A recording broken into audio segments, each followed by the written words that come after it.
Ok, alors dans cet exercice, il faut déterminer la résistance thermique pour un bâtiment qui est... pardon, pas un bâtiment, pour un mur du coup, qui est une paroi verticale. Et donc, en gros, pour trouver la résistance, il faut faire RSI plus la somme de tous les R de la paroi, toute la résistance de chaque couche de la paroi, plus RSE, et il n'y a pas de RU ni de RA.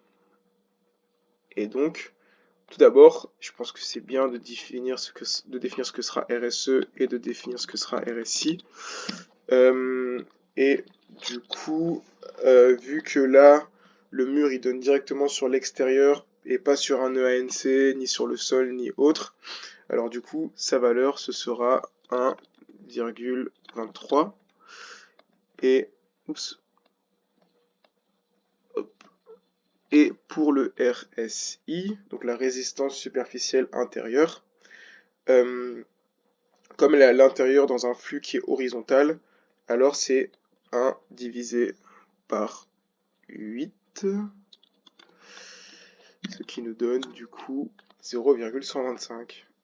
Donc là on a notre RSE, on a notre RSI, on a ces deux termes de l'équation et il nous manque du coup la somme de la résistance de toutes les couches. Et du coup, on a donc on a 4 couches, 1, 2, 3, 4.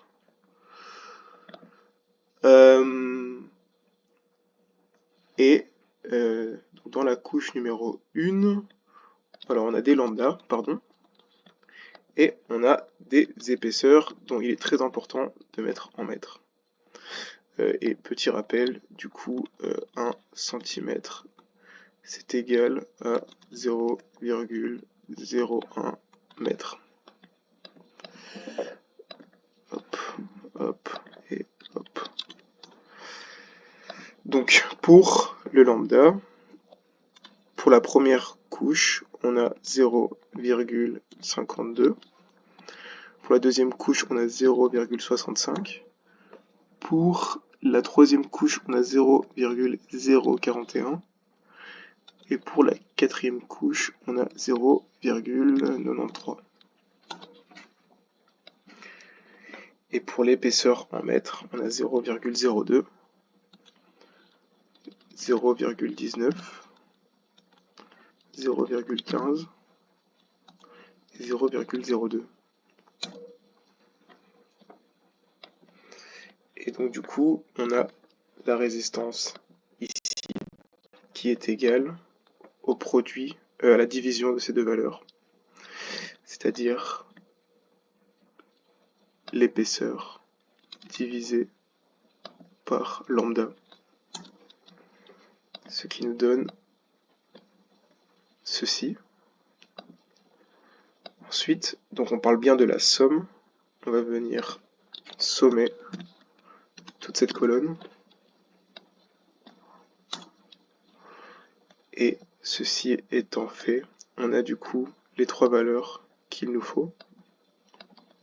Et donc, R est égal à RSE plus la somme de la résistance des couches plus RSI.